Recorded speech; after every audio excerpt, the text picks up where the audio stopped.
The morning sun streamed through the window, waking me up with its gentle warmth. I stretched, feeling the promise of a good day ahead. My plan was simple: a quick breakfast, a trip to the local market for some fresh bread, and then a relaxing afternoon of reading in the park. Everything was going perfectly until I reached for my keys. They weren't on the little hook by the door where I always left them. "That's strange," I muttered to myself. I checked my pockets, then my jacket from the night before. Nothing.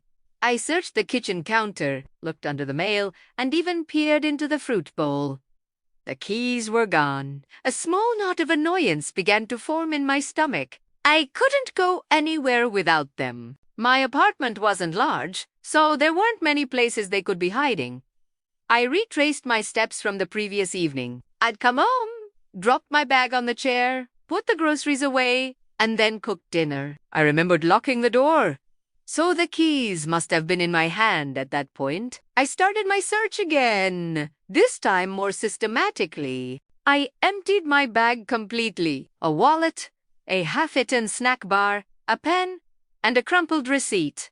But no keys. I checked the pockets of every single jacket in my closet. I looked under the sofa cushions, behind the television, and even in the refrigerator, just in case I'd done something Still nothing. The annoyance was slowly turning into frustration. I sat down on the sofa, trying to think, where could they have gone?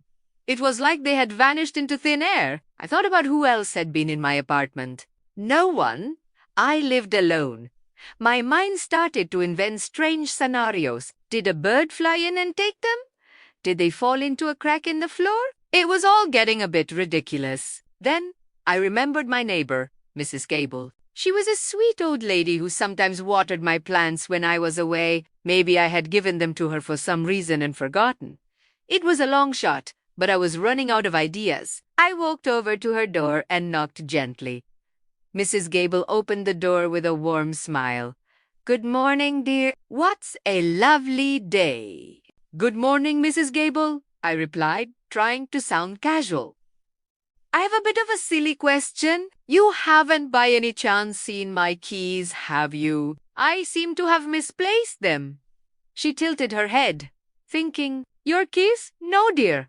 I don't think so. When did you last see them?" "Last night, when I came home," I explained. I told her about my fruitless search, feeling a bit foolish. "Oh, dear," she said sympathetically. "That's no fun at all." "Well, sometimes things turn up in the most unexpected places. Don't you worry, they'll appear when you least expect it." Feeling a little discouraged, I thanked her and went back to my apartment. I decided to make a cup of tea to calm my nerves. As I stood in the kitchen waiting for the water to boil, my eyes scanned the room one more time. And then I saw it. Something shiny, tucked away behind the sugar jar on the top shelf. My heart skipped a beat. I reached up, my fingers brushing against the familiar cold metal. It was my key ring. But how on earth did it get there? I never put my keys on that shelf. It was too high up and completely out of the way. I stared at them, completely bewildered. I took the keys down and held them in my hand. They felt solid and real. The mystery was solved, but a new one had just begun. How did they get there? I replayed the previous evening in my mind again. I remembered putting the groceries away. I'd bought a new bag of sugar and put it on that shelf, and then it hit me. The memory came back in a flash. I was tired after a long day. I had my keys in one hand and the new bag of sugar in the other. In a moment of distraction, while reaching up to put the sugar away, I must have placed the keys on the shelf as well, completely by accident. My brain had simply switched the two objects. A wave of relief washed over me, followed by a laugh. It was such a simple, human error. I had been so convinced they were lost or stolen. My mind had overlooked the most obvious possibility. My own all that stress and worry for nothing. With the keys safely in my pocket, I finally left my apartment. The sun was still shining, and the day was still young. As I walked to the market, I couldn't help but smile. The mystery of the missing keys wasn't so mysterious after all. It was just a funny reminder that sometimes the biggest puzzles are the ones we create for ourselves. I bought the fresh bread, its warm scent filling the air. Then I went to the park and found a quiet bench under a large oak tree. As I sat there, reading my book, I felt a sense of peace. The morning's adventure had been a strange detour, but it made the simple pleasure of this moment feel even sweeter. Later that day, I saw Mrs. Gable in the hallway. "I found them," I called out, holding up my keys with a triumphant jingle. She chuckled. "Oh, wonderful! Where were they hiding?" "You won't believe it," I said, shaking my head. "Behind the sugar jar in my kitchen."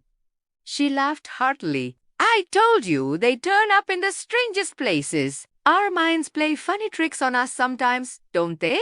She was right. The whole experience taught me a small lesson. Before jumping to wild conclusions, it's often best to take a deep breath and consider the simplest explanation. And maybe, just maybe, it helps to have a designated spot for your keys and actually stick to it. From that day on, I made a conscious effort to hang my keys on the hook by the door the moment I walked in. And so far, they haven't gone on any more mysterious adventures. The Great Key Mystery was officially closed.